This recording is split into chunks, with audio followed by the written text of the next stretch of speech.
Hello guys, welcome to Pigovian Academy.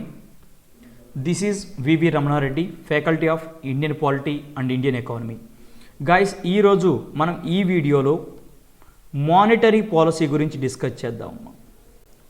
Monetary పాలసీలో మనకి quantitative tools అలాగే క్వాలిటేటివ్ టూల్స్ అనేవి రెండు ఉంటాయి.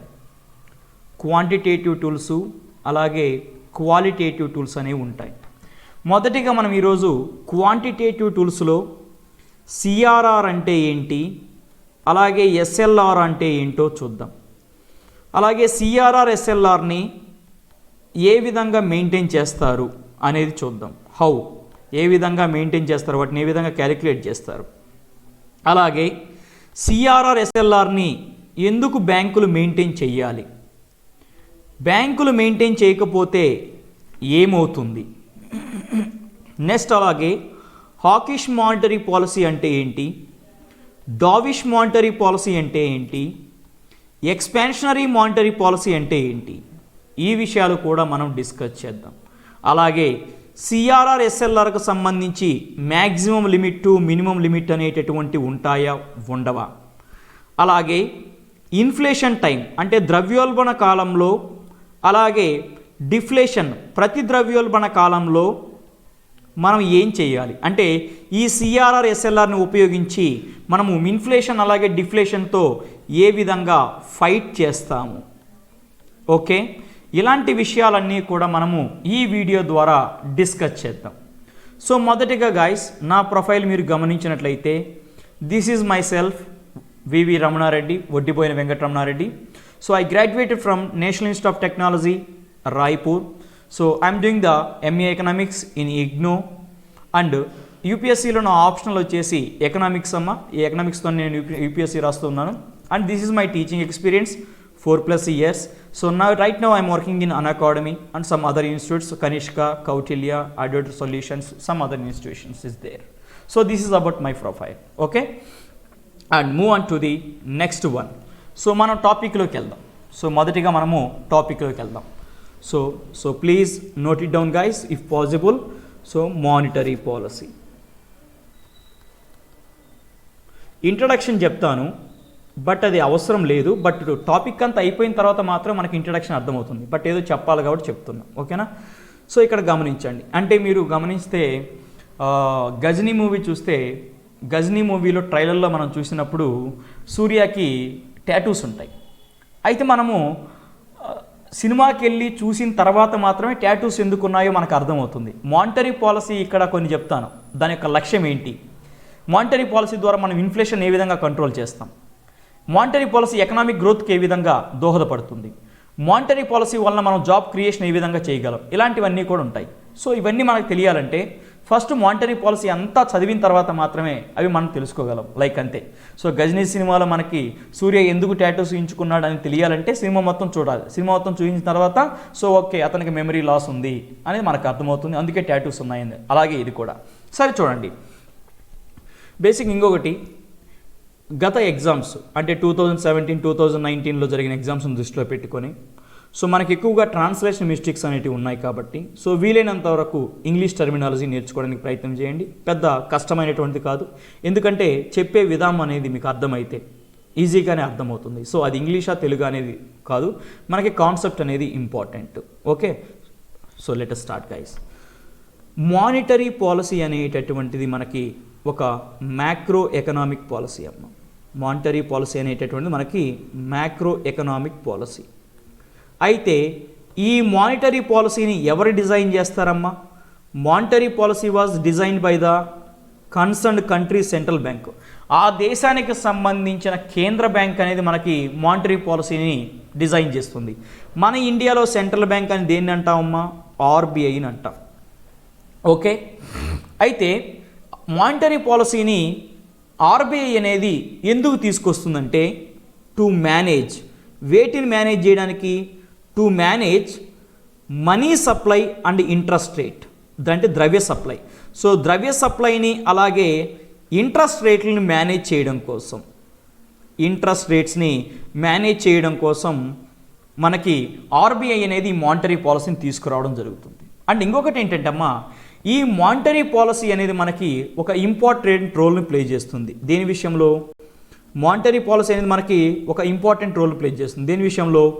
ఇన్ఫ్లేషన్ని కంట్రోల్ చేయడంలో కానివ్వండి, ఇన్ఫ్లేషన్ అంటే ద్రవ్యోల్బణాన్ని నియంత్రించడంలో కానివ్వండి, అలాగే ఎకనామిక్ గ్రోత్ అంటే ఆర్థిక వృద్ధిని సాధించడానికి, అంటే జీడిపిని పెంచడానికి, ఎకనామిక్ గ్రోత్ని పెంచడానికి కానివ్వండి, అలాగే జాబ్ క్రియేషన్ కానివ్వండి, అంటే ఎంప్లాయ్మెంట్ పెంచడానికి కానివ్వండి, నెక్స్ట్ అలాగే ఎకానమీలో సోషల్ జస్టిస్ సామాజిక న్యాయాన్ని సాధించడం కోసం, సోషల్ జస్టిస్ సామాజిక న్యాయాన్ని సాధించడానికి మనకి మానిటరీ పాలసీ అనేది ఉపయోగపడుతుంది. అయితే మీరు నన్ను అడగొచ్చు, సార్ మానిటరీ పాలసీ అనేది మనకి ఇన్ఫ్లేషన్ని కంట్రోల్ చేయడానికి, ఎకనామిక్ గ్రోత్కి, అలాగే జాబ్ క్రియేషన్కి, సోషల్ జస్టిస్కి ఏ విధంగా ఉపయోగపడుతుందంటే, ఇన్ఫ్లేషన్లో ఉండేటటువంటి క్వాంటిటేటివ్ టూల్స్, క్వాలిటేటివ్ టూల్స్ అవన్నీ చదివిన తర్వాత మాత్రమే ఇవి మనకి అర్థమవుతాయి. ఇందాక చెప్పాను కదా, సో గజనీ మూవీలో మనకి సూర్య ఎందుకు టాటూస్ వేయించుకున్నాడంటే, సినిమా మొత్తం చూసిన తర్వాత అతనికి మెమరీ లాస్ అనేది ఉండడం వల్ల, సో అతని ఇంపాక్ట్ పడడం వల్ల అతను టాటూస్ వేయించుకున్నాడు అనేది కదా. సో అలాగే మానిటరీ పాలసీ మొత్తం చదివిన తర్వాత మాత్రమే మనకి మానిటరీ పాలసీ అనేది ఏ విధంగా ఇన్ఫ్లేషన్ని కంట్రోల్ చేస్తుంది, మానిటరీ పాలసీ ద్వారా మనము ఎకనామిక్ గ్రోత్ ఆర్థిక వృద్ధిని ఏ విధంగా పెంచుకోవచ్చు, అలాగే ఎంప్లాయ్మెంట్ని ఏ విధంగా పెంచవచ్చు, మానిటరీ పాలసీ ద్వారా మనం సామాజిక న్యాయాన్ని ఏ విధంగా సాధించవచ్చు ఆర్థిక వ్యవస్థలో అనే విషయాలు మీకు అర్థమవుతాయి. ఓకేనా?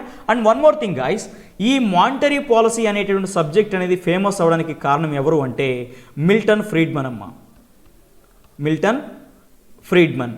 సో ఈ మిల్టన్ ఫ్రీడ్మన్ మనకి మానిటరీ పాలసీ పైన, మిల్టన్ ఫ్రీడ్మన్ అనేది మానిటరీ పాలసీ పైన ఎక్కువగా రీసెర్చ్ చేశాడు. సో మిల్టన్ ఫ్రీడ్మన్ ఈ మానిటరీ పాలసీ పైన ఎక్కువగా రీసెర్చ్ చేయడం వల్లనే మనకి ఇది పాపులర్ సబ్జెక్ట్ అవ్వడం జరిగింది.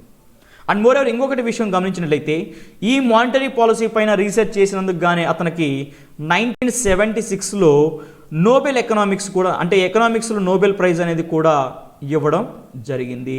సో మానిటరీ పాలసీ అనేటటువంటిది ఎవరు చేసిన రీసెర్చ్ వలన ఈ మానిటరీ పాలసీ అనే సబ్జెక్టు పాపులర్ అయ్యింది అంటే Milton Friedman. Okay, let's move on to the our topic guys. So monetary పాలసీలో మనకి రెండు రకాల టూల్స్ ఉంటాయని చెప్పాను. ఒకటి క్వాంటిటేటివ్ టూల్స్, లేదా ఒకటి క్వాంటిటేటివ్ టూల్స్, రెండోది క్వాలిటేటివ్ టూల్స్. సో ఇక్కడ మొదటిగా మనము క్వాంటిటేటివ్ టూల్స్ అంటే ఏంటో చూద్దాం. క్వాంటిటేటివ్ టూల్స్, దీన్నే మనం ఏమంటామంటే జనరల్ టూల్స్ అంటాము, జనరల్ టూల్స్ లేదా ఇండైరెక్ట్ టూల్స్ అంటాం అమ్మ, ఇండైరెక్ట్ టూల్స్ ఉంటాయి, ఇండైరెక్ట్ టూల్స్ అంటాం. అయితే ఈ క్వాంటిటేటివ్ టూల్స్ అంటే మనకి దీని కిందికి ఏమేమి వస్తాయి? CRR, SLR, repo rate, reverse repo rate, bank rate, marginal standing facility, ఇవన్నీ కూడా మనకి క్వాంటిటేటివ్ టూల్స్లోనే భాగంగా ఉంటాయి.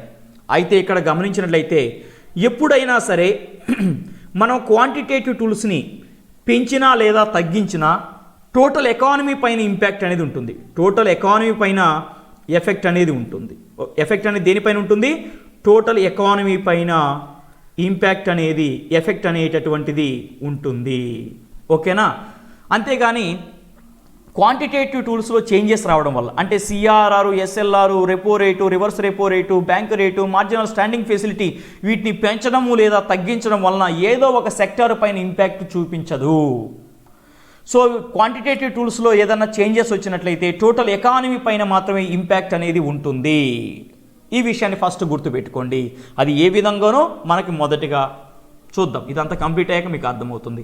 మానిటరీ పాలసీ మొత్తం ఇక్కడ నేను డిస్కస్ చేయడం జరుగుతుంది. మొదటిగా గైస్ మనకి ఫస్ట్ గమనించినట్లయితే సిఆర్ఆర్ గురించి చూద్దాం. సిఆర్ఆర్ అంటే ఏంటి? Cash reserved ratio. సిఆర్ఆర్ అంటే cash reserved ratio.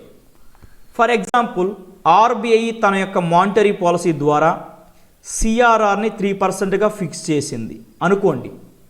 So సిఆర్ఆర్ని 3%గా fix చేసింది. ఎస్ఎల్ఆర్ ఇవన్నీ లేవనుకోండి, ఫస్ట్ సిఆర్ఆర్ 3% అనుకుందాం. అయితే ఏంటి సిఆర్ఆర్ 3% అన్నారు కదా, ఏంటి అనుకుందాం. ఫర్ ఎగ్జాంపుల్ గైస్ ఏదైనా బ్యాంకు తీసుకోండి, బ్యాంకుకి ఇన్కమ్ అంటే దాన్ని ఏం చెప్పుకోవచ్చు? బ్యాంకుకి ఇన్కమింగ్ అంటే ఏం చెప్పుకోవచ్చు? డిపాజిట్స్ని ఇన్కమింగ్గా చెప్పుకోవచ్చు కదా.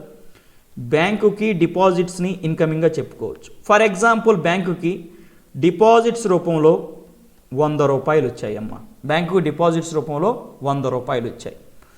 ఇక్కడ ఏం రాస్తున్నా అంటే అవుట్ గోయింగ్ రాస్తున్నాను. అవుట్ గోయింగ్ సిఆర్ఆర్ అంటే ఏంటంటే ఈ డిపాజిట్స్లో సిఆర్ఆర్ ఎంత మనకి 3%. ఈ డిపాజిట్స్లో 3 రూపీస్ని ఏం చేయాలి, 3% అంటే 3 రూపీస్. ఈ డిపాజిట్స్లో 3 రూపీస్ని బ్యాంకులు ఏం చేయాలంటే ఆర్బీఐ దగ్గర ఉంచాల్సి ఉంటుంది. సో 100 రూపాయల్లో సిఆర్ఆర్ 3 రూపీస్ పోయింది కాబట్టి ఇప్పుడు బ్యాంక్ అనేది ఏం చేయొచ్చు, 97 రూపాయలని లోన్స్గా ఇవ్వచ్చు.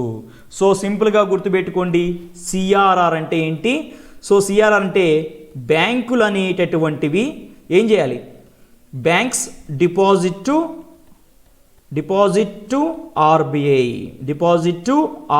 సిఆర్ఆర్ అంటే సో బ్యాంకులు అనేటటువంటి తనకు వచ్చినటువంటి డిపాజిట్లో కొంత పర్సెంట్ని తీసుకెళ్ళి ఆర్బీఐ దగ్గర ఉంచాల్సి ఉంటుంది. దీన్నే మనం సిఆర్ఆర్ అంటాము. Once again I'm repeating, CRR అంటే బ్యాంకులు అనేటటువంటివి తమకు వచ్చిన డిపాజిట్లో ఎంత పర్సెంట్ అయితే ఉందో ఆ పర్సెంటేజ్ ఆఫ్ అమౌంట్ను తీసుకెళ్ళి ఆర్బీఐ దగ్గర ఉంచితే దాన్ని మనం సిఆర్ఆర్ అంటాం. అయితే ఒక ఎగ్జాంపుల్ చెప్తా వినండి అమ్మా. ఫర్ ఎగ్జాంపుల్ ఒక పర్సన్ యొక్క శాలరీ 50,000 అనుకోండి. అయితే ఇతను ఏం చేశాడంటే ఈ 50,000లో ఒక 10,000 రూపీస్ని ఎస్బీఐలో డిపాజిట్ చేశాడు. ఒక 10,000 రూపీస్ని ఎస్బీఐలో డిపాజిట్ చేశాడు. అయితే ఎస్బీఐ బ్యాంక్ అనేది ఈ 10,000 డిపాజిట్స్ పైన ఆ పర్సన్కి ఇంట్రెస్ట్ అనేది పే చేస్తుందా లేదా, ఆ పర్సన్కి ఇంట్రెస్ట్ అనేది పే చేస్తుందంటే ఎస్, పే చేస్తుంది. ఇక్కడ నా డౌట్ ఏంటంటే సిఆర్ఆర్లో భాగంగా బ్యాంకులు తమకు వచ్చినటువంటి డిపాజిట్లో కొంత పర్సెంటేజ్ ఆఫ్ అమౌంట్ను తీసుకెళ్ళి ఎవరి దగ్గర పెడుతున్నాయి, ఆర్బీఐ దగ్గర పెడుతున్నాయి. అయితే ఆర్బీఐ అనేటటువంటిది ఈ అమౌంట్ పైన ఇంట్రెస్ట్ అనేది చెల్లిస్తుందంటే యూజువల్లీ సాధారణంగా ఆర్బీఐ అనేది బ్యాంకులకు ఎలాంటి ఇంట్రెస్ట్ను పే చెయ్యదు. ఈ విషయాన్ని గుర్తుపెట్టుకోండి, ఓకేనా. సో సిఆర్ఆర్లో భాగంగా బ్యాంకులు కొంత పర్సెంటేజ్ ఆఫ్ మనీని తీసుకెళ్ళి ఆర్బీఐ దగ్గర డిపాజిట్ చేయాలి కదా. అయితే బ్యాంకులు ఆర్బీఐ దగ్గర పెట్టినటువంటి ఆ డిపాజిట్స్ పైన ఆర్బీఐ ఏమైనా ఇంట్రెస్ట్ పే చేస్తుందంటే నో, నాట్ ఎట్ ఆల్. ఇంకొంతమంది మీకు డౌట్ అడుగుతూ ఉంటారు. ఇంకొంతమంది ఏం డౌట్ అడుగుతుంటారంటే, సార్ సిఆర్ఆర్ రూపంలో ఇక్కడ 3% అంటే 3 రూపీస్ కదా, ఈ 3 రూపీస్ని మనం ఆర్బీఐ దగ్గర పెట్టకుండా ముఖేష్ అంబానీ కానీ అనిల్ అంబానీ కానీ ఇలాంటి వాళ్ళకి మనం లోన్స్గా ఇవ్వచ్చా, ఆర్బీఐ దగ్గర పెట్టకుండా లోన్స్గా ఇవ్వచ్చు అంటే నో, లోన్స్గా ఇవ్వడానికి వీల్లేదు. అలాగే గోల్డ్ పైన కానీ బ్యాంకులు ఈ 3% మనీ అంటే 3 రూపీస్ని ఆర్బీఐ దగ్గర పెట్టకుండా గోల్డ్ పైన కానీ లేదా గవర్నమెంట్ సెక్యూరిటీస్ పైన కానీ ఇన్వెస్ట్మెంట్ చేయొచ్చా అని కొంతమంది అడుగుతుంటారు. నో. సో సింపుల్గా గుర్తుపెట్టుకోండి, సిఆర్ఆర్ రూపంలో బ్యాంకులు ఏం చేయాలి, ఆ పర్సెంటేజ్ ఆఫ్ మనీని తీసుకెళ్ళి ఆర్బీఐ దగ్గర పెట్టాలి. అంతేగాని సార్ సిఆర్ఆర్ అమౌంట్ని నేను వేరే వాళ్ళకి లోన్గా ఇస్తాను లేదా గోల్డ్ లేదా గవర్నమెంట్ సెక్యూరిటీస్ పైన ఇన్వెస్ట్ చేస్తానంటే అలాంటి ఏమీ కుదరవు. జస్ట్ సింపుల్గా ఏం చేయాలి, వీళ్ళు తీసుకెళ్ళి ఆర్బీఐ దగ్గర డిపాజిట్ చేయాల్సి ఉంటుంది. సింపుల్గా చెప్పేది ఏంటంటే బ్యాంకులు ఏం చేయాలి సిఆర్ఆర్ అమౌంట్ తీసుకెళ్ళి ఆర్బీఐ దగ్గర డిపాజిట్ చేయాల్సి ఉంటుంది. సిఆర్ఆర్ని ఆర్బీఐ దగ్గర ఖచ్చితంగా డిపాజిట్ చేయాల్సి ఉంటుంది. దట్స్ ఇట్, సింపుల్లీ గుర్తుపెట్టుకోండి. అయితే నాకు ఒక డౌట్ వచ్చింది. నాకు వచ్చిన డౌట్ ఏంటంటే, ఇప్పుడు వచ్చిన డౌట్ చూడండి, నాకు వచ్చిన డౌటు, సార్ నేనేం చెప్పాను, డిపాజిట్లో బ్యాంకు తన దగ్గరకు వచ్చిన డిపాజిట్లో 3%ని తీసుకెళ్ళి ఎవరి దగ్గర ఉంచాలి, ఆర్బీఐ దగ్గర ఉంచాలి. బాగానే ఉంది. అయితే నా డౌట్ ఏంటంటే మంత్ స్టార్టింగ్లో వచ్చిన డిపాజిట్స్లో నుంచి 3% ఆఫ్ మనీని ఆర్బీఐ దగ్గర పెట్టాలా, లేదా మంత్ యొక్క మిడ్ అంటే 15-16 సో మంత్ యొక్క మధ్యలో వచ్చిన డిపాజిట్స్లో నుంచి 3%ని ఆర్బీఐ దగ్గర పెట్టాలా, లేదా మంత్ ఎండింగ్ నాటికి తన దగ్గర ఉన్నటువంటి డిపాజిట్లో నుంచి 3%ని ఆర్బీఐ దగ్గర పెట్టాలా? ఇది నా డౌట్ అర్థమైంది అనుకుంటా మీకు. సో నేను చెప్పాను సిఆర్ఆర్ అంటే బ్యాంకులు అనేవి తమ దగ్గరకు వచ్చిన డిపాజిట్లో X% అంటే కొంత పర్సెంట్ని ఆర్బీఐ దగ్గర పెట్టాలి కదా. అయితే ఏ సమయంలో వచ్చిన డిపాజిట్స్, మంత్ స్టార్టింగ్లో వచ్చిన డిపాజిట్లో నుంచి X% అమౌంట్ని ఆర్బీఐ దగ్గర పెట్టాలా, మంత్ మిడిల్లో వచ్చినటువంటి డిపాజిట్స్లో నుంచి X% ఆఫ్ అమౌంట్ని ఆర్బీఐ దగ్గర పెట్టాలా, లేదా మంత్ ఎండింగ్లో వచ్చిన డిపాజిట్స్లో నుంచి బ్యాంకులు X% ఆఫ్ అమౌంట్ని ఆర్బీఐ దగ్గర పెట్టాలా? This is my question. So దీనికి సొల్యూషను చెప్తా వినండి అమ్మ. దీనికి సొల్యూషన్ చెప్తాను, ఒక్కసారి వినండి. దీన్నే సింపుల్గా మనం ఏమంటామంటే గుర్తుపెట్టుకోండి. సో సింపుల్గా చెప్తున్నా వినండి. So net demand time liabilities అంటామమ్మా. Net demand time liabilities. So ప్రతి బ్యాంక్ అనేది నెట్ డిమాండ్ టైం లయబిలిటీస్ని క్యాలిక్యులేట్ చేస్తుంది. ఎన్ని రోజులకు ఒకసారి? Fortnightly basis. ప్రతి 14 రోజులకు ఒకసారి, అంటే ప్రతి 14 రోజులకు ఒకసారి వచ్చే శుక్రవారం రోజున, ఫ్రైడే రోజున ప్రతి 14 రోజులకు ఒకసారి ప్రతి బ్యాంకు కూడా నెట్ డిమాండ్ టైం లయబిలిటీస్ని క్యాలిక్యులేట్ చేస్తుంది. మనకి నెట్ డిమాండ్ టైం లయబిలిటీస్ అనేవి ఎంతైతే ఉంటుందో అందులో నుంచి ఆ పర్సెంటేజ్ అమౌంట్ని తీసి బ్యాంకులు ఆర్బీఐ దగ్గర పెట్టాల్సి ఉంటుంది. సార్ మీరు అడగొచ్చు ఇప్పుడు, sir net demand time liabilities అంటే ఏంటి? నెట్ డిమాండ్ టైం లయబిలిటీస్ని ప్రతి 14 రోజులకు ఒకసారి, అంటే సిఆర్ఆర్ని ప్రతి 14 రోజులకు ఒకసారి మెయింటైన్ చేయాలి కదా, కౌంట్ చేస్తారు కదా. చెప్పాను, అంటే ప్రతి 14 రోజులకు ఒకసారి ఏం చేస్తుంది బ్యాంకు? నెట్ డిమాండ్ టైం లయబిలిటీస్ని క్యాలిక్యులేట్ చేస్తుంది. అందులో నుంచి సిఆర్ఆర్ ఎంత పర్సెంట్ అయితే ఉంటుందో అంత పర్సెంటేజ్ ఆఫ్ మనీని బ్యాంకులు తీసుకెళ్ళి ఆర్బీఐ దగ్గర పెట్టాలి. అసలు నెట్ డిమాండ్ టైం లయబిలిటీస్ అంటే ఏంటి? ఫోర్ట్నైట్లీ అంటే 14 రోజులకు ఒకసారి అమ్మా. ఫోర్ట్నైట్లీ అంటే 14 డేస్కి ఒకసారి. సరే, ప్రజెంట్ మనం ఏం చూద్దాం? నెట్ టైం లయబిలిటీస్ అంటే ఏంటో చూద్దాం. బేసిక్గా మీకు అర్థం కావాలో ఇందాక డిపాజిట్ చెప్పుంటాను. డిపాజిట్స్లో నుంచి కొంత అమౌంట్ని, కొంత పర్సెంటేజ్ అమౌంట్ని ఆర్బీఐ దగ్గర పెట్టాలని చెప్పాను. కరెక్ట్ పదం అది కాదు. నెట్ డిమాండ్ టైం లయబిలిటీస్లో నుంచి కొంత పర్సెంటేజ్ ఆఫ్ అమౌంట్ని, అంటే ఎంత పర్సెంటేజ్ అంత, ఆ పర్సెంటేజ్ అమౌంట్ని ఆర్బీఐ దగ్గర పెట్టాలి. అది మీనింగ్. అసలు నెట్ డిమాండ్ టైం లయబిలిటీస్ అంటే ఏంటి? ఒకటి, లయబిలిటీస్ అంటే చెల్లింపులు అని అర్థం. లయబిలిటీస్ అంటే చెల్లింపులు. సరే, ఇప్పుడు జాగ్రత్తగా వినండి. బ్యాంక్స్ అంటే బ్యాంక్ యొక్క లయబిలిటీస్. బ్యాంక్ లయబిలిటీస్, చిన్న టేబుల్ వేస్తున్న, జాగ్రత్త చూడండి.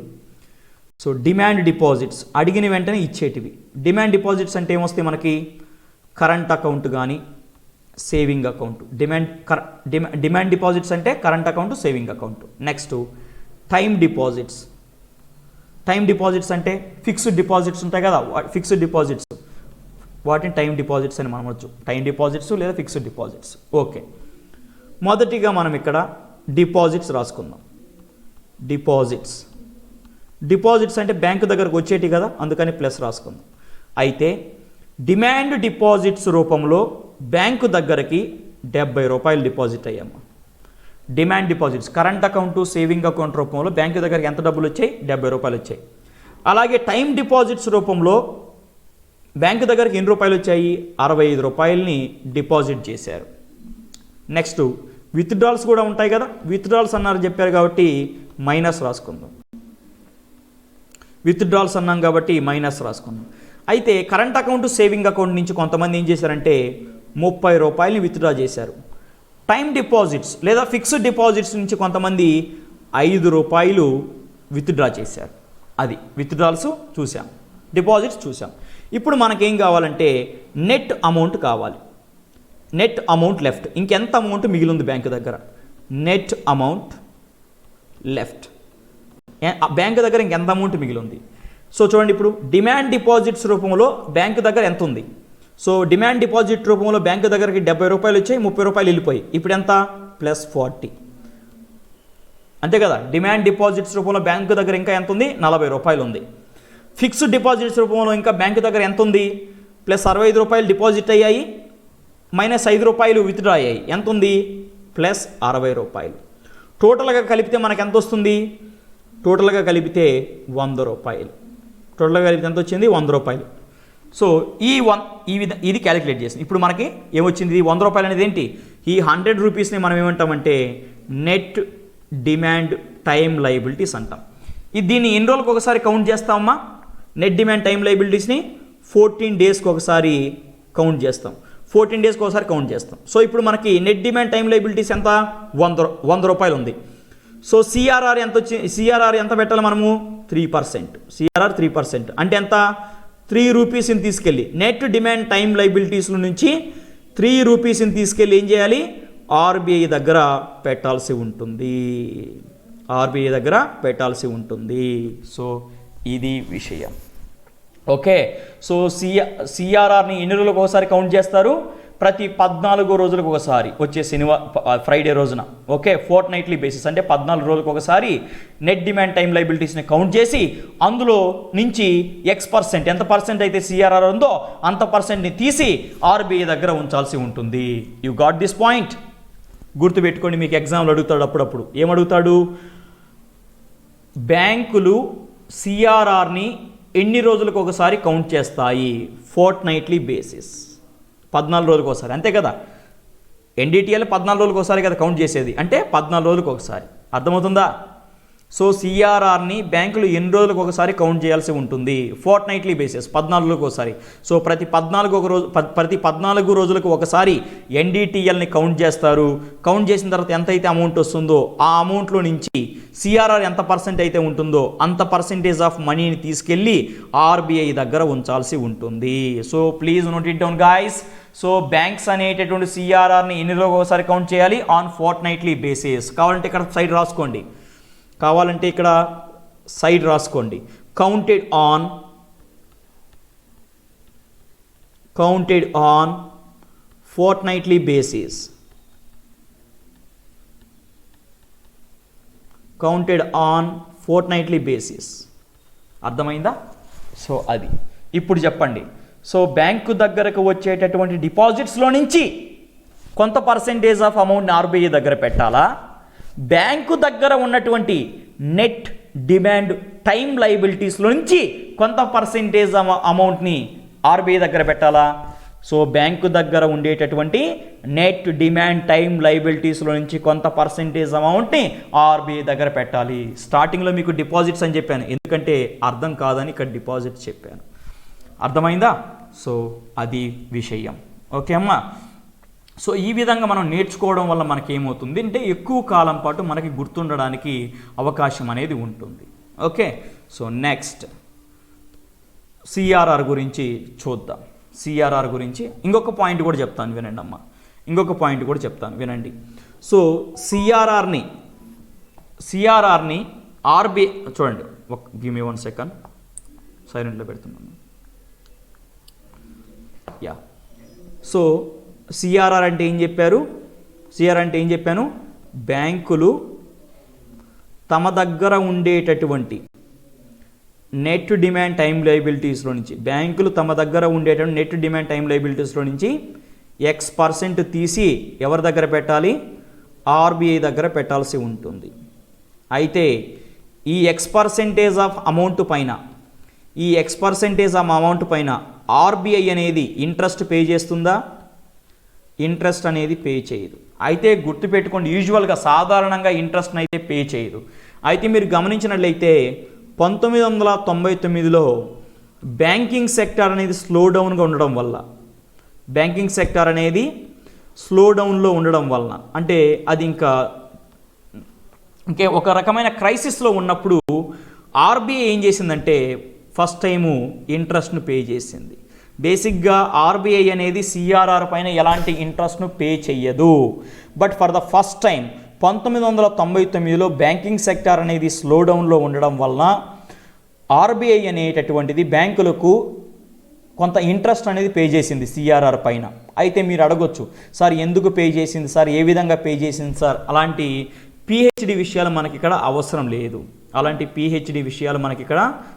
లేదు. జస్ట్ మనకి గ్రూప్ 2కి ఎంతవరకు అవసరమో అంతవరకే చూడండి, లేదా గ్రూప్ 1కి ఎంతవరకు అవసరమో అంతవరకు చూడండి, లేదా UPSC civil services preliminary exam వరకు ఎంతవరకు అయితే అవసరమో అంతే చూడండి.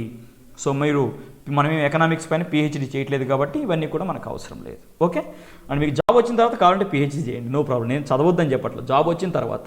ఓకే. అండ్ నెక్స్ట్ గాయస్ మరొకటి చూద్దాం. సో ఎస్ఎల్ఆర్ గురించి మనం డిస్కస్ చేద్దాం. ఎస్ఎల్ఆర్. ఎస్ఎల్ఆర్ అంటే ఏంటి? Statutory liquidity ratio. ఎస్ఎల్ఆర్ అంటే statutory liquidity ratio. Statutory liquidity ratio. SLR అంటే స్టాట్యుటరీ లిక్విడిటీ రేషియో. ఓకే, అయితే ఫర్ ఎగ్జాంపుల్ ఆర్బీఐ అనేటటువంటిది తన మానిటరీ పాలసీ ద్వారా ఎస్ఎల్ఆర్ని ఎంతగా నిర్ణయించిందమ్మా? 18%గా నిర్ణయించింది అనుకుందాం. సరే, సపోజ్ బ్యాంకు తీసుకుందాం. ఏదైనా బ్యాంకుకి ఇన్కమింగ్గా మనం ఏం చెప్పవచ్చు? బ్యాంకు యొక్క ఇన్కమింగ్ అంటే ఏంటి? డిపాజిట్స్ అంటే ఏ డిపాజిట్స్ నుంచి? ఇప్పుడు చెప్పండి. నెట్ డిమాండ్ టైం లయబిలిటీస్ అమ్మ. Net demand time liabilities for example మనకు 100 రూపాయలు అనుకో. సో అలాగే సిఆర్ఆర్ అనేది ఒక 3% అనుకోండి. సిఆర్ఆర్ 3% ఉంది, ఎస్ఎల్ఆర్ అనేది 18% ఉంది. సో ఇప్పుడు మనకు అవుట్ గోయింగ్ చూడండి. అవుట్ గోయింగ్ ఈ 100 రూపాయల్లో అంటే నెట్ డిమాండ్ టైం లయబిలిటీస్ అంతా 100 రూపాయలు. ఇందులో నుంచి సిఆర్ఆర్ రూపంలో మనకి 3% అంటే 3 రూపాయలు తీసుకెళ్ళి ఎవరి దగ్గర పెట్టాలమ్మా? 3 రూపాయలు తీసుకెళ్ళి ఆర్బీఐ దగ్గర పెడతాం. అలాగే ఎస్ఎల్ఆర్ ఎంతమ్మా? 18% అంటే 18 రూపాయలు. ఇప్పుడు బ్యాంక్ అనేది ఇంకా ఎంత లోన్స్ ఇవ్వగలదు? నెట్ డిమాండ్ టైం లయబిలిటీస్ 100 రూపాయలు, అందులో నుంచి 3 రూపాయలు సిఆర్ఆర్ రూపంలో పోయింది, ఎస్ఎల్ఆర్ 18 రూపాయల్లో పోయింది. ఇంకా బ్యాంక్ ఎంత రుణం ఇవ్వగలదు? 79 రూపాయలని లోన్స్గా ఇవ్వగలదు. అయితే నాదేంటంటే నేను చెప్పేది ఏంటంటే బేసిక్గా ఎస్ఎల్ఆర్ని బ్యాంకులు తీసుకెళ్ళి ఎవరి దగ్గర ఉంచాల్సిన అవసరం లేదు. So SLR is maintained by themselves only. ఎస్ఎల్ఆర్ని ఎవరు మెయింటైన్ చేయాలి? బ్యాంకులే మెయింటైన్ చేస్తాయి. ఎస్ఎల్ఆర్ అనేటివి ఎవరు మెయింటైన్ చేయాలి? బ్యాంకులే మెయింటైన్ చేయాలి. అంతేగాని ఆర్బీఐ దగ్గర పెట్టడాలు అంటే ఏమీ ఉండవు. సో ఈ 18 రూపాయలు ఏం చేయాలి? బ్యాంకులే మెయింటైన్ చేస్తాయి. అయితే ఏ రూపంలో మెయింటైన్ చేయాలి? In liquid form. సపరేట్గా పెట్టాలి వీటిని. ఇన్ లిక్విడ్ ఫామ్ అంటే ఏ రూపంలో? ఈ 18 రూపాయలని తీసుకెళ్ళి ఒక పక్కన పెట్టండి, క్యాష్ రూపంలో పక్కన పెట్టండి, లేదా ఈ 18 రూపాయలతో గోల్డ్ కొని పక్కన పెట్టండి, లేదా ఈ 18 రూపాయలని తీసుకెళ్ళి ఆర్బీఐ అప్రూవ్డ్ సెక్యూరిటీస్ పైన ఇన్వెస్ట్ చేయండి. ఆర్బీఐ అప్రూవ్డ్ సెక్యూరిటీస్ అంటే దాని అర్థం ఏంటి? సో గవర్నమెంట్ సెక్యూరిటీస్ కానివ్వండి, లేదా ట్రెజరీ బిల్స్ కానివ్వండి, లేదా పబ్లిక్ సెక్టార్ యూనిట్స్ ప్రభుత్వ రంగ సంస్థలు జారీ చేసేటటువంటి డిబెంచర్స్ కానివ్వండి, ఈటీసీ వీటిపైన ఇన్వెస్ట్ చేయండి. ఇన్వెస్ట్ చేసి వాటిని పక్కన పడేయండి. అంతేగాని ఈ 18 రూపాయలు తీసుకెళ్ళి వేరే వాళ్ళకు లోనుగా ఇస్తానంటే కుదరదు. సో ఎస్ఎల్ఆర్ని ఎవరు మెయింటైన్ చేయాలి? SLR is maintained by themselves only. ఎస్ఎల్ఆర్ని బ్యాంకులే మెయింటైన్ చేయాలి. అయితే బ్యాంకులు ఏ రూపంలో ఎస్ఎల్ఆర్ని మెయింటైన్ చేయాలి? లిక్విడ్ ఫామ్లో మెయింటైన్ చేయాలి. లిక్విడ్ ఫామ్ అంటే ఏంటి? క్యాష్ రూపంలో అయినా సరే ఈ 18 రూపాయలని తీసుకెళ్ళి పక్కన పెట్టేయాలి, ఒక మూలలో పెట్టేయి. గోల్డ్ రూపంలో ఈ 18 రూపాయలతో గోల్డ్ కొని ఆ గోల్డ్ను పక్కన పెట్టేయండి. లేదా ఆర్బీఐ అప్రూవ్డ్ సెక్యూరిటీస్ పైన అయినా సరే ఇన్వెస్ట్ చేసి వాటిని పక్కన పెట్టండి. ఆర్బీఐ అప్రూవ్డ్ సెక్యూరిటీస్ అంటే government securities, treasury bills, debentures, ETC. అయితే ఇక్కడ ఒక పాయింట్ ఏంటంటే మీకు చెప్తాను వినండి. మీకు చెప్పాను సిఆర్ఆర్ పైన ఆర్బీఐ అనేది ఎలాంటి ఇంట్రెస్ట్ ఇవ్వదు అని చెప్పాను. సిఆర్ఆర్ పైన ఆర్బీఐ అనేది ఎలాంటి ఇంట్రెస్ట్ ఇవ్వదు అని మీకు చెప్పున్నా. బట్ అయితే ఇక్కడ ఏంటంటే ఈ ఎస్ఎల్ఆర్ని మెయింటైన్ చేయడం వల్ల బ్యాంకుకి కొంత ప్రాఫిట్ రావడానికి పాసిబిలిటీ అనేది ఉంది. ఎస్ఎల్ఆర్ని మెయింటైన్ చేయడం వల్ల బ్యాంకులకి కొంత ప్రాఫిట్ అనేది రావడానికి అవకాశం ఉంది. For example guys, 1 KG gold అనుకుందాం. 1 కేజీ గోల్డ్ 18 రూపాయలు అనుకోండి అమ్మ. 1 కేజీ గోల్డ్ అంత చీపా సార్ అంటే చీపే. 1 కేజీ గోల్డ్ 18 రూపాయలు అనుకోండి. ఇప్పుడు ఏం చేశాను? బ్యాంక్ ఏం చేసిందంటే ఈ 18 రూపాయలని తీసుకెళ్ళి 1 కేజీ గోల్డ్ కొనదమ్మా. అయితే 1 మంత్ తర్వాత 1 కేజీ గోల్డ్ యొక్క కాస్ట్ ఎంతకు పెరిగిందంటే 24 రూపాయలు పెరిగింది. అంటే ఇప్పుడు బ్యాంకుకి ఎంత ప్రాఫిట్ వచ్చినట్టు? వీళ్ళు కొన్నప్పుడు 1 కేజీ గోల్డ్ను 18 రూపాయలు పెట్టి కొన్నారు. అయితే 1 నెల తర్వాత బ్యాంకు కొన్న కేజీ గోల్డ్ ధర 24 రూపాయలకి పెరిగింది అనుకో. అంటే ఇప్పుడు ఎంత ప్రాఫిట్ వచ్చినప్పుడు? 6 రూపాయలు ప్రాఫిట్ వచ్చినట్టు. ఇలా ప్రాఫిట్ రావడానికి అవకాశం ఉంది. అలాగే ఫర్ ఎగ్జాంపుల్ ఎస్ఎల్ఆర్ రూపంలో వీళ్ళు మెయింటైన్ చేయాల్సి ఉన్నటువంటి ఈ 18 రూపాయలను ఉపయోగించి వీళ్ళు ఏం చేశారంటే గవర్నమెంట్ సెక్యూరిటీస్ను కొన్నారు. ఈ 18 రూపాయలతో గవర్నమెంట్ సెక్యూరిటీస్ కొన్నారు. అయితే గవర్నమెంట్ సెక్యూరిటీస్ను కొన్నప్పుడు దానిపైన మనకి ఏమొస్తుంది? ఇంట్రెస్ట్ అనేది వస్తుంది. సెబీ షేర్ మార్కెట్లో చెప్తా వీటి గురించి. ఇంట్రెస్ట్ అనేది వస్తుంది. అంటే ఇది కూడా ప్రాఫిటే కదా, ఇది కూడా ప్రాఫిటే కదా, ప్రాఫిట్. ఒకవేళ క్యాష్ రూపంలో పెడితే 18 రూపాయలని ఏముండదు, క్యాష్ రూపంలో పెడితే ఏముండదు. కానీ గోల్డ్ రూపంలో కానీ సెక్యూరిటీస్ పైన వీళ్ళు ఇన్వెస్ట్ చేయడం వల్ల వీళ్ళకి ప్రాఫిట్ అనేది కొంత పాజిబిలిటీ అనేటటువంటిది ఉంటుంది. ప్రాఫిట్ అనేటటువంటిది పాజిబిలిటీ ఉంటుంది. అర్థమైందా? అది విషయం, పాజిబిలిటీ ఉంటుంది. Okay, so that's it. And move on to the next one. మీరు అడగొచ్చు ఇప్పుడు, సార్ అసలుకి సిఆర్ఆర్ ఎస్ఎల్ఆర్ని బ్యాంకులు ఎందుకు మెయింటైన్ చేయాలి? వై బ్యాంకులు ఎందుకు మెయింటైన్ చేయాలి అనే క్వశ్చన్ రావచ్చు. ఆన్సర్ వచ్చేసి చూడండి, బ్యాంక్ రన్ ప్రాబ్లం అని ఒకటి ఉంటుందమ్మా. Bank run problem.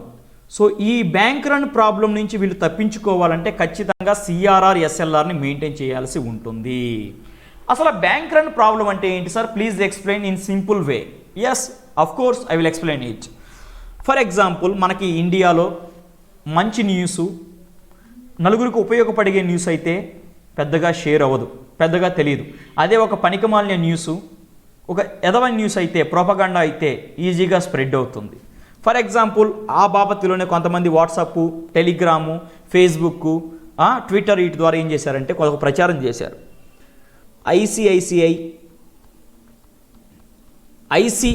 ఐసిఐసిఐ బ్యాంకులో స్కామ్ జరిగింది అనుకుందాం.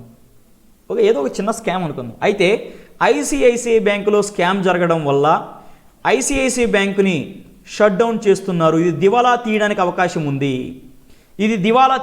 అవకాశం ఉంది అని కొంత ఫేక్ న్యూస్ స్ప్రెడ్ అయింది అనుకోండి. అప్పుడు ఏమవుతుంది? ఫేక్ న్యూస్ స్ప్రెడ్ అయినప్పుడు డిపాజిటర్స్ అందరూ కూడా ఏం చేస్తారు? డిపాజిటర్స్ అందరూ కూడా ఐసిఐసిఐ బ్యాంకు దగ్గరికి వెళ్ళి మా డబ్బులను మాకు చెల్లించండి అని గట్టిగా డిమాండ్ చేస్తారు. అయితే ఐసిఐసిఐ బ్యాంకు దగ్గర ఈ డిపాజిట్స్ అందరూ వచ్చి ఒకేసారి అడిగినప్పుడు ఇచ్చేంత అమౌంట్ ఉండదు కదా, ఉండదు. అప్పుడు ఐసిఐసిఐ బ్యాంక్ ఏం చేస్తుందంటే సిఆర్ఆర్ రూపంలో ఆర్బీఐ దగ్గర పెట్టిన అమౌంట్ని, ఎస్ఎల్ఆర్ రూపంలో తన దగ్గరే పక్కన పెట్టుకున్న అమౌంట్ని కూడా తీసుకొచ్చి ఏం చేస్తుంది?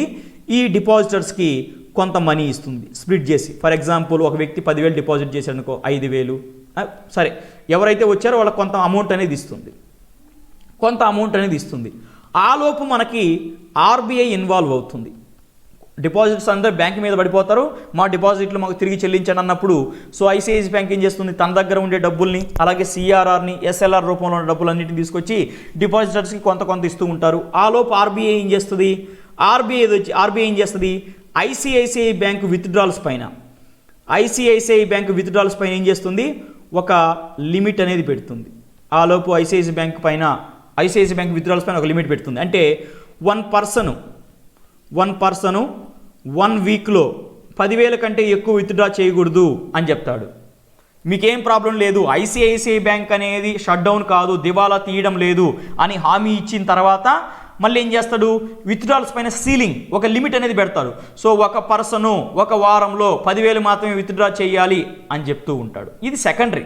సో ప్రైమరీ అయితే ఏంటి? ఈ బ్యాంక్ రన్ ప్రాబ్లం, అందరూ డిపాజిట్స్ అందరూ వచ్చి ఒకేసారి మీద పడినప్పుడు ఆ డిపాజిటర్స్కి తిరిగి చెల్లించేంత మనీ వీళ్ళ దగ్గర ఉండదు. కాబట్టి అప్పుడు ఈ సిఆర్ఆర్ రూపంలో ఆర్బీఐ దగ్గర ఉన్న మనీని, ఎస్ఎల్ఆర్ రూపంలో బ్యాంకు తన దగ్గర సైడ్ పెట్టుకుంటుంది కదా, ఆ మనీని తీసుకొచ్చి డిపాజిటర్స్కి ఇస్తూ ఉంటుంది. ఆ తర్వాత ఏమవుతుందంటే ఆర్బీఐ ఇన్వాల్వ్ అయ్యి సో ఈ బ్యాంకు వచ్చే ప్రాబ్లం ఏమీ లేదు, అలాగే విత్డ్రాల్స్ పైన సీలింగ్ పెట్టడం ఇలాంటివి పెట్టేసి దాన్ని సేఫ్ సైడ్లోకి తీసుకెళ్లడం జరుగుతుంది. అర్థమైందా? సో సిఆర్ఆర్ ఎస్ఎల్ఆర్ని బ్యాంకులు ఎందుకు మెయింటైన్ చేయాల్సి ఉంటుంది? బ్యాంక్ రన్ ప్రాబ్లం నుంచి ఎస్కేప్ అవ్వడం కోసము. అలాగే గాయస్, సిఆర్ఆర్ ఎస్ఎల్ఆర్ని కలెక్టివ్గా సంయుక్తంగా మనం ఏమని పిలుస్తామంటే, సిఆర్ఆర్ ఎస్ఎల్ఆర్ని సంయుక్తంగా మనం ఏమని పిలుస్తాం? కలెక్టివ్లీ వి కాల్ ఎస్ఎల్ఆర్ని కలెక్టివ్గా సంయుక్తంగా ఏమని పిలుస్తామంటే statutory or legal reserve requirements అంటాం. లీగల్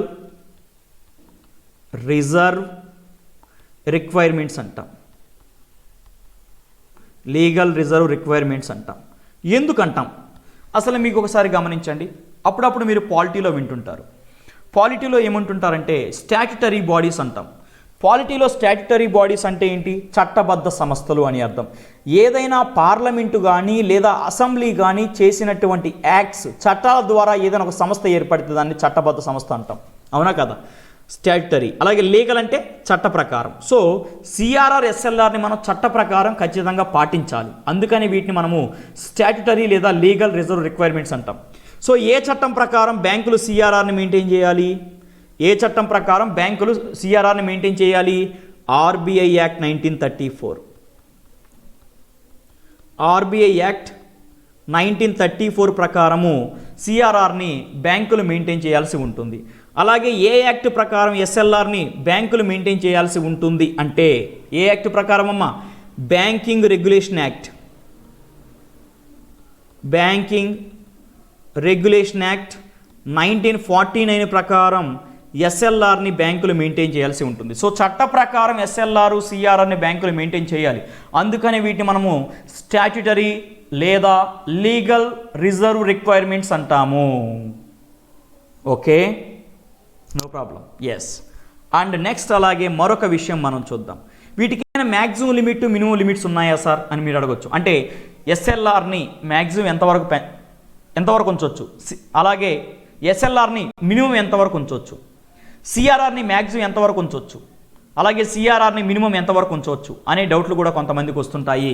అవి కూడా మనం డిస్కస్ చేద్దాం. చట్ట ప్రకారమే చెప్తున్నాను, ప్రైవేటు బుక్కుల ప్రకారం నాకు సంబంధం లేదు. According to law. సరే చూడండి, మొదటిగా legal minimum value. Legal minimum value, అలాగే legal maximum value. Maximum value CRR, SLR. Okay, ఇటు చూడండి. సో సిఆర్ఆర్కి లీగల్ మినిమం వాల్యూ ఏమైనా ఉందా? సిఆర్ఆర్ని మినిమం ఎంత ఉంచాలి అనేది ఏమైనా ఉందా? లేదు. అలాగే ఎస్ఎల్ఆర్కి లీగల్ మినిమం వాల్యూ, చట్ట ప్రకారం ఎస్ఎల్ఆర్ మినిమం ఎంత ఉండాలి, కనీసం ఎంత ఉండాలి అనేది ఏమైనా ఉందా? లేదు. అలాగే చట్ట ప్రకారం సిఆర్ఆర్ అనేది మ్యాక్సిమం ఎంతవరకు ఉండొచ్చు అనే పరిమితి ఏమైనా ఉందా? లేదు.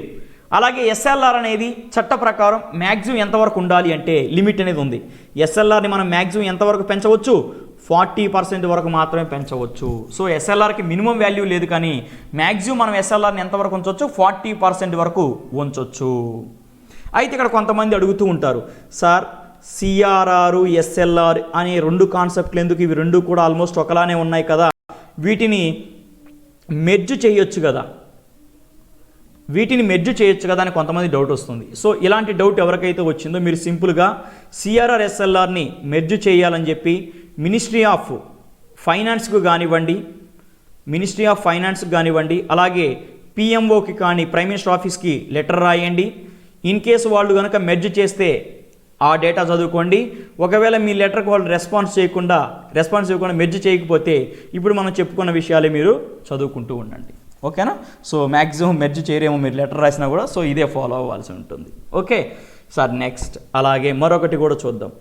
సిఆర్ఆర్, ఎస్ఎల్ఆర్ని ఎన్ని రోజులకు ఒకసారి కౌంట్ చేస్తారమ్మా? CRR, SLR counted fortnightly. Counted ఎన్ని రోజులకు ఒకసారి కౌంట్ చేస్తారు? కౌంటెడ్ ఫోర్ట్నైట్లీ, 14 రోజులకు ఒకసారి కౌంట్ చేస్తారు. 14 రోజులకు ఒకసారి ఎన్డిటిఎల్, నెట్ డిమాండ్ టైం లైబిలిటీస్ని కౌంట్ చేసి అందులో నుంచి కొంత పర్సెంట్ని సిఆర్ఆర్ గాను కొంత పర్సెంట్ని ఎస్ఎల్ఆర్ గాను పక్కన పెడుతూ ఉంటారు. ఓకేనా? అయితే ఇఫ్ సపోజ్ ఏదైనా ఒక బ్యాంకు సిఆర్ఆర్, ఎస్ఎల్ఆర్ని మెయింటైన్ చేయకపోతే వాళ్ళ పైన ఆర్బీఐ అనేది పెనాల్టీ అనేది వేస్తుంది. అయితే ఎంత పెనాల్టీ వేస్తుంది సార్ అనొచ్చు. ఈ పెనాల్టీని ఆర్బీఐ దేంతో లింక్ చేసిందమ్మా? సో బ్యాంకు రేటుతో లింక్ చేయడం జరిగింది. బ్యాంకు రేట్ అయితే ఎంతైతే ఉంటుందో అంత పర్సెంట్ని వీళ్ళు పెనాల్టీగా కట్టాలి. అర్థమవుతుందా? సిఆర్ఆర్, ఎస్ఎల్ఆర్ని ఖచ్చితంగా మెయింటైన్ చేయాలి. ఇన్ కేస్ ఎవరైనా సరే సిఆర్ఆర్ ఎస్ఎల్ఆర్ని మెయింటైన్ చేయకపోతే వాళ్ళపైన ఆర్బీఐ పెనాల్టీ వేస్తుంది. ఈ పెనాల్టీని దేంతో లింక్ పెట్టింది? బ్యాంక్ రేట్తో లింక్ పెట్టింది. సో బ్యాంక్ రేట్ ఎంత పర్సెంట్ అయితే ఉంటుందో అంత పర్సెంట్ని ఏ బ్యాంకులు అయితే మెయింటైన్ చేయలేదో వాళ్ళు పెనాల్టీగా కట్టాల్సి ఉంటుంది. Okay, and one more thing ఇక్కడే చెప్పుకుంటాను. సో బేసిక్గా సిఆర్ఆర్ని ఎవరు సజెస్ట్ చేశారమ్మా? సిఆర్ఆర్ని మొట్టమొదటిసారిగా ఎవరు సజెస్ట్ చేశారంటే బ్రిటిష్ ఎకనామిస్ట్ అయినటువంటి జేఎం కీన్స్ సజెస్ట్ చేయడం జరిగింది. అయితే ఈ సిఆర్ఆర్ని ఫస్ట్ ఎవరు ఇంట్రడ్యూస్ చేశారమ్మా? యుఎస్ ఫెడరల్ రిజర్వ్ అనేది సిఆర్ఆర్ని మొదటిసారిగా ఇంట్రడ్యూస్ చేసింది. మరి ఆర్బీఐ అనేది ఎప్పుడు ఇంట్రడ్యూస్ చేసింది దీన్ని? ఆర్బీఐ యాక్ట్ 1934 ప్రకారము బ్యాంకులన్నీ కూడా పాటించాలి అని చెప్తూ ఉంది. So this is the somewhat history about CRR also. Next మరొక విషయం కూడా మనం గమనిద్దామమ్మా. So this is very very important. So guys, ఒక చిన్న అనౌన్స్మెంట్. సో ఆల్రెడీ మీరు ఇక్కడ వరకు క్లాస్ విన్నారు అంటే ఐ హోప్ మీకు అర్థమవుతుందని అర్థం. సో మీరు ఎవరైనా సరే ప్రజెంట్ నేను పిగోవియన్ అకాడమీ ద్వారా ఇండియన్ పాలిటీ, ఇండియన్ ఎకానమీ, అలాగే స్టేట్ ఎకానమీ బైఫర్కేషన్ కూడా చెప్తాను, అది ఫ్రీ ఆఫ్ కాస్ట్. సో ఈ 3 సబ్జెక్టులు నేను పిగోవియన్ అకాడమీ ద్వారా అందిస్తున్నాను. ఆల్రెడీ మనకి స్టార్ట్ అయ్యింది ఇండియన్ పాలిటీ అనేది. ఇండియన్ ఎకానమీ అనేటటువంటిది మనకి ఫిబ్రవరి 20వ తేదీ నుంచి స్టార్ట్ అవుతుంది. సో లైవ్ క్లాసెస్ ఉంటాయమ్మా. లైవ్ క్లాసెస్ కనుక మీరు మిస్ అయితే రికార్డెడ్ క్లాసెస్ కూడా మీకు అందుబాటులో ఉంటాయి. సో మీకు ప్లే స్టోర్లో పిగోవియన్ అకాడమీ యాప్ అనేది ఉంటుంది. Please download it and register అవ్వండి. అలాగే ఇది మా కాంటాక్ట్ నెంబర్, పిగోవియన్ అకాడమీకి సంబంధించిన కాంటాక్ట్ నెంబర్. సో మీరు వాయిస్ కాల్స్ చేయొచ్చు, అలాగే వాట్సాప్ మెసేజ్ కూడా చేయొచ్చు. And this is Pigovian academy Telegram channel. దీంట్లో కూడా మీరు జాయిన్ అవ్వచ్చు. అలాగే అందులో ఏ కోర్సులు ఉంటాయి, ఏముంటాయి అనేది ఈ చిన్న ఇన్ఫర్మేషన్ చెప్పిన తర్వాత చెప్తాను, లాస్ట్లో చెప్తాను. Okay, so next move on to next one. So సిఆర్ఆర్ని ఉపయోగించి, అంటే సిఆర్ఆర్ అలాగే ఎస్ఎల్ఆర్ని ఉపయోగించి మనము ఇన్ఫ్లేషన్ అంటే ద్రవ్యోల్బణం, అలాగే డిఫ్లేషన్ అంటే ప్రతిద్రవ్యోల్బణం, వీటితో ఏ విధంగా ఫైట్ చేస్తాము?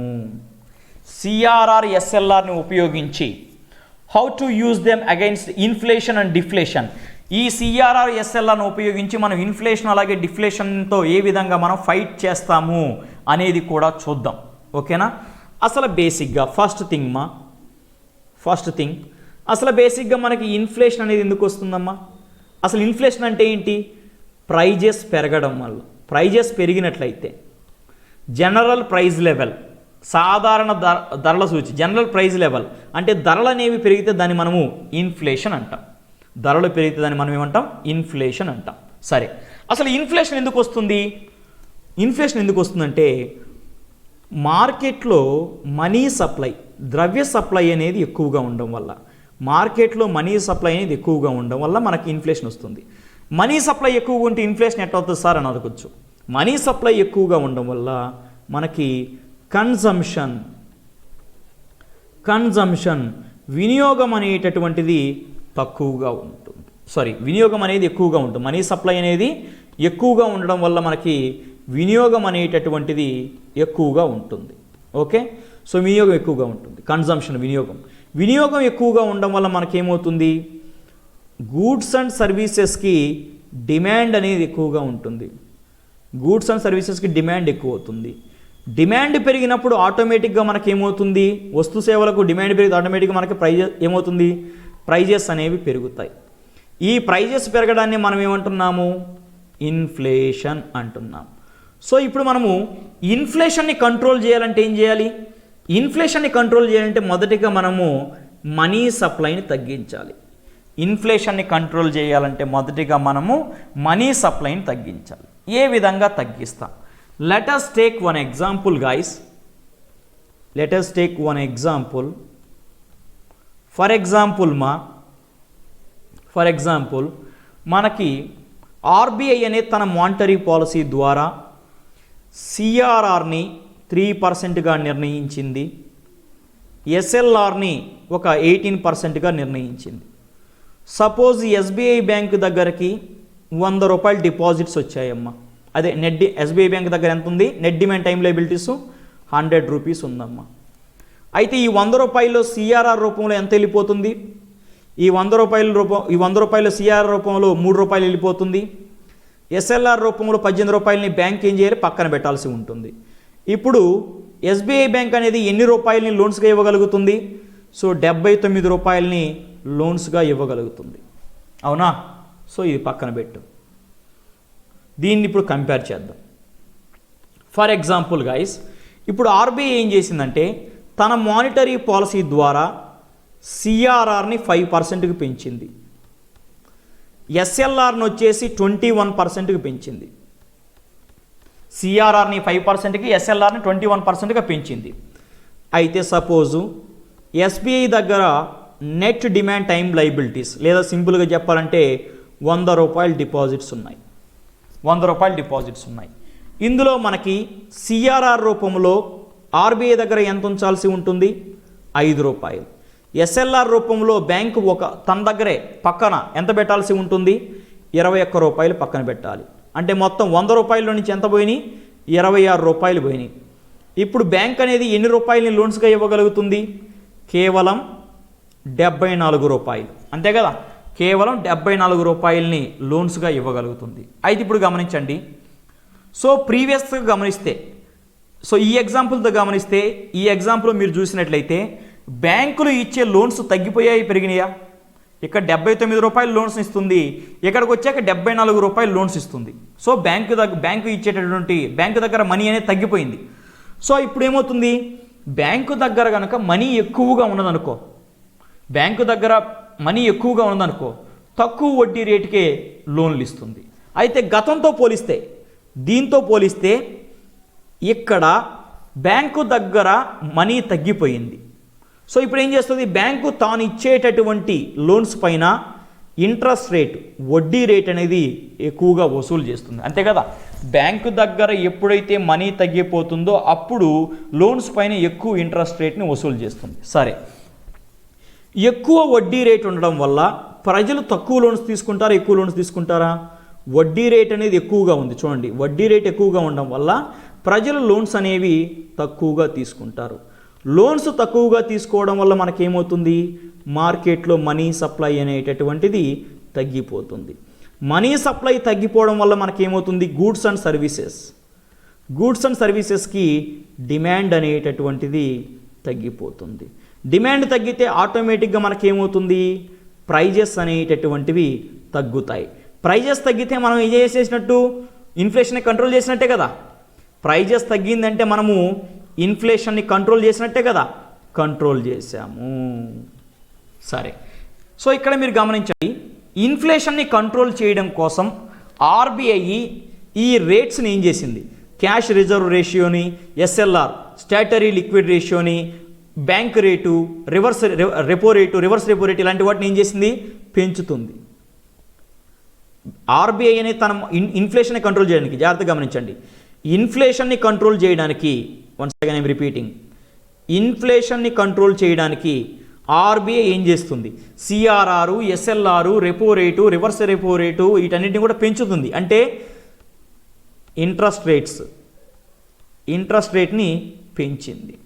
ఈ ఆర్బీఐ కనుక తన మానిటరీ పాలసీ ద్వారా ఇంట్రెస్ట్ రేట్ని పెంచితే, ఆర్బీఐ తన మానిటరీ పాలసీ ద్వారా ఇంట్రెస్ట్ రేట్ని పెంచితే, అలాంటి మానిటరీ పాలసీని మనం ఏమంటాము? కాంట్రాక్షనరీ మానిటరీ పాలసీ అంటాము. ఏమంటాం? కాంట్రాక్షనరీ మానిటరీ పాలసీ లేదా tight money policy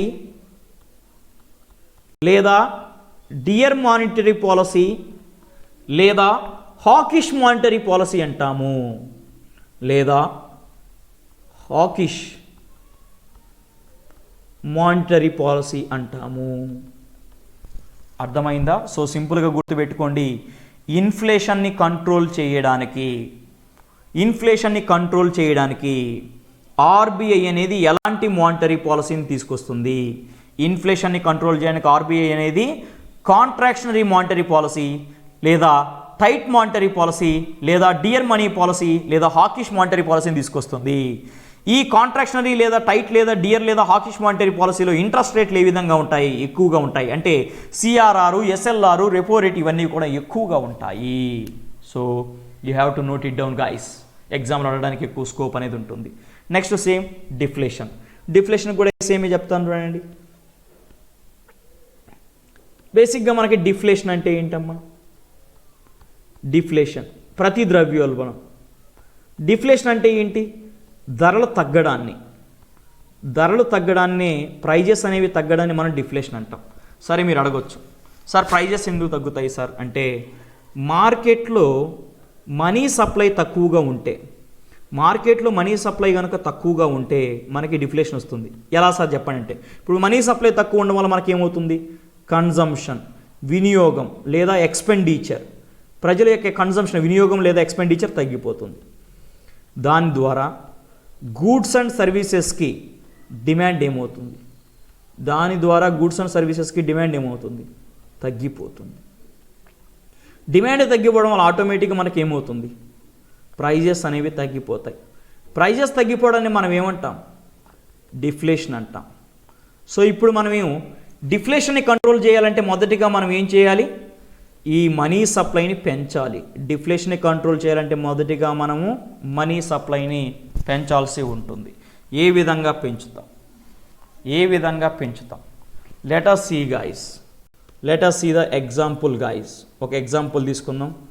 for example RBI అనేది తన మానిటరీ పాలసీ ద్వారా సిఆర్ఆర్ని 3%గా ఒక 4%గా ఫిక్స్ చేసింది. ఎస్ఎల్ఆర్ని వచ్చేసి ఒక 20%గా ఫిక్స్ చేసింది. ఫర్ ఎగ్జాంపుల్ ఎస్బీఐ బ్యాంక్ ఉంది. ఎస్బీఐ బ్యాంక్ దగ్గర డిపాజిట్స్ వచ్చేసి 100 రూపాయలు ఉన్నాయి. ఇప్పుడు సిఆర్ఆర్ రూపంలో 4 రూపాయలు ఆర్బీఐ దగ్గర పెట్టాలి. ఎస్ఎల్ఆర్ రూపంలో బ్యాంకులు ఒక 20 రూపాయలని మెయింటైన్ చేయాలి. సో ఇప్పుడు వీళ్ళు ఎంత లోన్స్ ఇవ్వగలరమ్మా? సో 100 రూపాయల్లో 24 రూపాయలు పోతే ఇంకా ఎన్ని రూపాయలు లోన్స్గా ఇవ్వగలరు? 76 రూపాయలని లోన్స్గా ఇవ్వగలరు. ఓకే, సో ఇది పక్కన పెట్టు. ఒక ఎగ్జాంపుల్ చూద్దాం. ఇప్పుడు ఏం చేశారంటే, ఆర్బీఐ తన మానిటరీ పాలసీ ద్వారా సిఆర్ఆర్ని 3% తగ్గించింది, ఎస్ఎల్ఆర్ని 18%గా తగ్గించింది. ఇప్పుడు ఎస్బీఐ బ్యాంకు దగ్గర డిపాజిట్స్ లేదా నెట్ డిమాండ్ టైం లయబిలిటీస్ ఎంత ఉన్నాయి? 100 రూపాయలు ఉన్నాయి.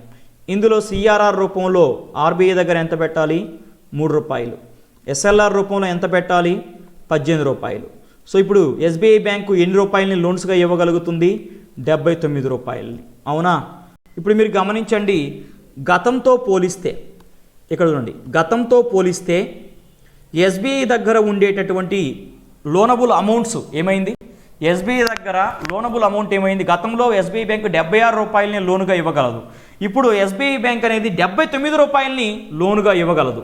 అంటే గతంతో పోల్చినప్పుడు ఎస్బీఐ దగ్గర ఉండే లోనబుల్ ఫండ్స్ పెరిగాయి. అంటే ఎస్బీఐ దగ్గర సప్లై డబ్బులు ఎక్కువ ఉన్నాయి. సో అప్పుడు ఇంట్రెస్ట్ రేట్ ఏ విధంగా ఉంటుంది?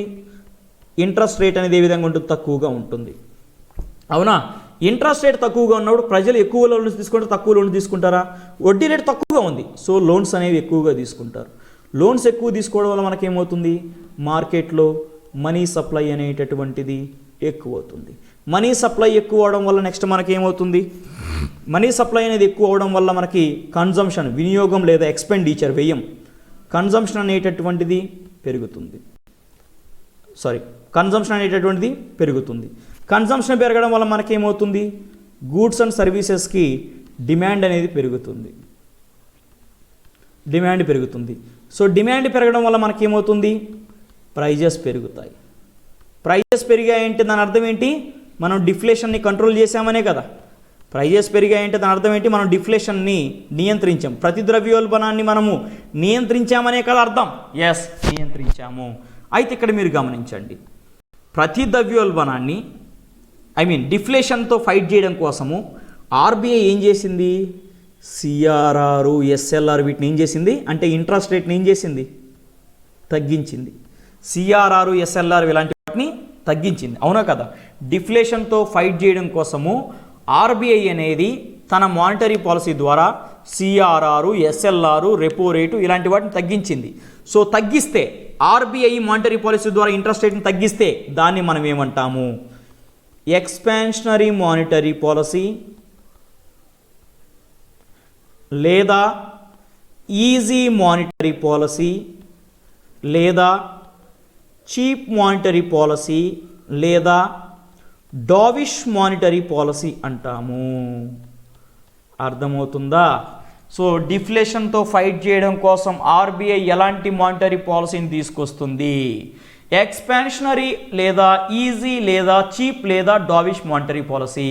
సో ఎక్స్పాన్షనరీ మానిటరీ పాలసీలో interest rates CRR, SLR, repo ఇవేవి ఉంటాయి, తక్కువగా ఉంటాయి. అలాగే ఇన్ఫ్లేషన్తో ఫైట్ చేయడానికి ఆర్బీఐ ఎలాంటి మానిటరీ పాలసీని తీసుకొస్తుంది? కాంట్రాక్షనరీ మానిటరీ పాలసీ లేదా tight monetary policy, dear money policy, hawkish monetary policy. So contractionary monetary పాలసీలో ఇంట్రెస్ట్ రేట్స్ అంటే సిఆర్ఆర్, ఎస్ఎల్ఆర్, రెపో రేట్ ఏ విధంగా ఉంటాయి? ఎక్కువగా ఉంటాయి. సో అదమ్మ విషయం. సో ఇది మానిటరీ పాలసీకి సంబంధించిన విషయాలు. సో అలాగే ఇక్కడ మీరు గమనించినట్లయితే పిగోవియన్ అకాడమీని మీరు డౌన్లోడ్ చేసుకున్న తర్వాత పిగోవియన్ అకాడమీ ప్లాట్ఫామ్ ఏ విధంగా ఉంటుంది అంటే పిగోవియన్ అకాడమీలో లైవ్ క్లాసెస్ ఎలా ఉంటాయి అంటే బోర్డు కానీ ఇమేజ్ కానీ ఏ విధంగా ఉంటాయి అంటే పెంచుకోవడం అక్కడ మీకు ఆప్షన్స్ ఉంటాయి బోర్డు పెద్దది చేసుకోవడానికి. అసలు అవి ఎలా చూడాలి? యాప్ డౌన్లోడ్ చేసుకున్న తర్వాత యాప్ అనేది డౌన్లోడ్ చేసుకున్న తర్వాత ఫస్ట్ మీరు కోర్సెస్ దగ్గరికి వెళ్ళండి. ఇక్కడ మీకు ఫ్రీ కోర్సులు ఉంటాయి. సో ఫస్ట్ ఫ్రీ కోర్స్ మీద క్లిక్ చేయండి. ఇక్కడ మీకు ఇండియన్ ఎకానమీ అలాగే ఇండియన్ పాలిటీ ఉంటుంది. ఈ కోర్స్ మీద క్లిక్ చేస్తే మీకు యాడ్ అని వస్తుంది. మొదటిగా యాడ్ చేసుకోండి 2 కోర్సుల్ని. వీటిల్లోనే మళ్ళీ టెస్టులు కూడా పెడతానమ్మా. టెస్టులు కూడా ఇంకొక 1-2 మంత్స్ తర్వాత చాప్టర్ వైజ్గా ఫ్రీ టెస్టులు కూడా పెడతాను. అన్ని సబ్జెక్టులు పెడతాను. అవి మళ్ళీ మీకు అప్డేట్ ఇస్తాను. యాడ్ చేసుకున్న తర్వాత నెక్స్ట్ బ్యాచెస్లోకి వెళ్ళండి. సో మీరు అక్కడ మీకు Indian economy batch free batch, Indian polity free batch ఉంటుంది. దాని మీద క్లిక్ చేయండి. క్లిక్ చేస్తే ఇక్కడ మీకు కింద ఐకాన్స్ ఇలా వస్తాయి అన్నమాట. ఓకే, అందులో సెషన్స్ అనే ఐకాన్ ఉంటుంది. ఈ సెషన్స్ మీద క్లిక్ చేయండి. క్లిక్ చేసిన తర్వాత మీకు అప్కమింగ్, పాస్ట్, క్యాన్సిల్డ్ అని వస్తుంది. పాస్ట్లోకి వెళ్ళండి. రికార్డెడ్ కదా అంటే లైవ్ జరిగేటప్పుడు అప్కమింగ్, రికార్డెడ్ అయితే పాస్ట్లోకి వెళ్ళండి. పాస్ట్ మీద క్లిక్ చేస్తే మీకు ఇలా వీడియోస్ కనిపిస్తాయి. ఓకే, సో ఇక్కడ మీ 3 డాట్స్ ఉన్నాయి కదా, ఈ 3 డాట్స్ మీద క్లిక్ చేస్తే రికార్డింగ్స్ అని ఉంటాయి. రికార్డింగ్ అని ఉంటుంది. ఆ రికార్డు మీద క్లిక్ చేసి మొబైల్ని అడ్డంగా పెట్టుకొని అంటే పోర్ట్రైట్ మోడ్, మొబైల్ని ల్యాండ్స్కేప్ మోడ్ అమ్మ. అడ్డంగా అంటే ల్యాండ్స్కేప్ మోడ్లో పెట్టుకొని మీరు వీడియో చూడొచ్చు. సో నా వీడియో సైజ్ పెంచుకోవచ్చు, బోర్డ్ సైజ్ కూడా పెంచుకోవచ్చు, అవకాశం అనేది ఉంటుంది. ఓకేనా? సో ఇది మీరు మన పిగోవియన్ అకాడమీలో మీరు మన ప్లాట్ఫామ్ వీడియో ఏ విధంగా ఉంటుందో మీరు చూడొచ్చు. ఓకే, అయితే డెమో వీడియోస్ ఎలాగ సార్ అంటే సో డెమో వీడియోస్ అన్నీ కూడా మీకు పిగోవియన్ అకాడమీ అనే యూట్యూబ్ ఛానల్లో ఉంటాయమ్మా. డెమోస్ అన్నీ కూడా మీకు పిగోవియన్ అకాడమీ అనే యూట్యూబ్ ఛానల్లో ఉంటాయి. అక్కడ మీరు చూసుకోవచ్చు. సో ఖచ్చితంగా వీడియోని లైక్ చేయండి, షేర్ చేయండి. అలాగే మీ ఫ్రెండ్స్కి అయితే ఖచ్చితంగా ఇవ్వండి అమ్మా, అది యూస్ఫుల్ అవుతుంది అనుకుంటే. నెక్స్ట్ అలాగే మీరు ఒకవేళ పిగోవియన్ అకాడమీలో సబ్స్క్రిప్షన్ తీసుకోవాలనుకుంటే మీకు 3 కోర్సెస్ అందుబాటులో ఉన్నాయి ప్రజెంట్. ఓన్లీ పాలిటీ కోర్స్ ఉందమ్మా. చూడండి, ఓన్లీ ఇండియన్ ఎకానమీ కోర్స్ ఉంది, ఇది 3000 అమ్మా. అలాగే ఓన్లీ ఇండియన్ పాలిటీ ఉంటుంది, ఇది 2000 అమ్మా. Only polity next Indian polity, Indian economy 2 కలిపి ఉంటుంది, ఇది 4000 అమ్మ, 4000. మీకు లైవ్ క్లాసెస్ అనేటివి ఉంటాయి. ఓకే, లైవ్ క్లాసెస్ కనుక మీరు మిస్ అయితే రికార్డెడ్ వీడియోస్ కూడా ఉంటాయి. ఓకేనా? సో అది విషయం. సో మీకు పెయిడ్ కోర్సెస్ కూడా ఉంటాయి. 3000 2K, ఓన్లీ ఎకానమీ అయితే 3K, ఓన్లీ పాలిటీ అయితే 2K, పాలిటీ అండ్ ఎకానమీ అయితే 4K. సో మీరు ఒకవేళ 1 ఇయర్కి మీరు సబ్స్క్రిప్షన్ తీసుకుంటే దాని యొక్క వ్యాలిడిటీ వచ్చేసి 1 ఇయర్. ఆల్రెడీ మనకి పాలిటీ క్లాసెస్ స్టార్ట్ అయ్యాయి. సో పర్లేదు, అంటే స్టార్టింగ్ కావలేదు యాక్చువల్గా. పండగ తర్వాత పొంగల్ తర్వాత అంటే ఏంటి, జనవరి 17th నుంచి, Jan 17th 2022 నుంచి పాలిటీ క్లాసులు స్టార్ట్ అవుతాయి. జనవరి 17, 2022 నుంచి పాలిటీ క్లాసులు స్టార్ట్ అవుతాయి. ఫిబ్రవరి 20, 2022 నుంచి ఎకానమీ క్లాసులు కూడా స్టార్ట్ అవుతాయి. మీరు సబ్స్క్రిప్షన్ ఎప్పుడు తీసుకున్నా కూడా, మీరు సబ్స్క్రిప్షన్ ఈ రోజు తీసుకున్నా, రేపు తీసుకున్నా, ఇంకొక రోజు తీసుకున్నా, మీ సబ్స్క్రిప్షన్ అనేది ఎప్పటి నుంచి స్టార్ట్ అయినట్టుగా పరిగణిస్తామంటే 15 ఫిబ్రవరి లేదా 20 ఫిబ్రవరి. 20 ఫిబ్రవరి 2022న మీరు ఎప్పుడు సబ్స్క్రిప్షన్ తీసుకున్నా, లాస్ట్ ఇయర్ డిసెంబర్ నుంచి ఫిబ్రవరి వరకు ఎప్పుడు సబ్స్క్రిప్షన్ తీసుకున్నా మీ సబ్స్క్రిప్షన్ అనేది 20వ తేదీ నుంచి కౌంట్ అవుతుంది. ఎప్పటి వరకు మీరు క్లాసులు చూడవచ్చు, లైవ్ రికార్డ్ అనేది 20 ఫిబ్రవరి 2023 వరకు మీరు యాక్సెస్ అనేది మీకు ఉంటుంది, 1 ఇయర్ ఓకేనా.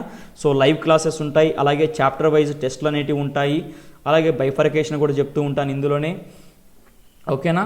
సో అదమ్మా విషయం. So that's it guys. So thank you for your support. అలాగే మీకు ఏవైనా డౌట్స్ ఉంటే ఈ నెంబర్కి మీరు మెసేజ్ చేయొచ్చు లేదా కాల్ చేయొచ్చు. అలాగే t.me/pigoven అకాడమీలో మీరు టెలిగ్రామ్ ఛానల్లో జాయిన్ అవ్వచ్చు. అలాగే పిగోవెన్ అకాడమీ యాప్ని మీరు ప్లే స్టోర్ నుంచి, గూగుల్ ప్లే స్టోర్ నుంచి డౌన్లోడ్ చేసుకోవచ్చు. అలాగే లైవ్ క్లాసెస్ అనేది మీకు ఒక ల్యాప్టాప్కి యాక్సెసిబిలిటీ ఉంటుందమ్మా.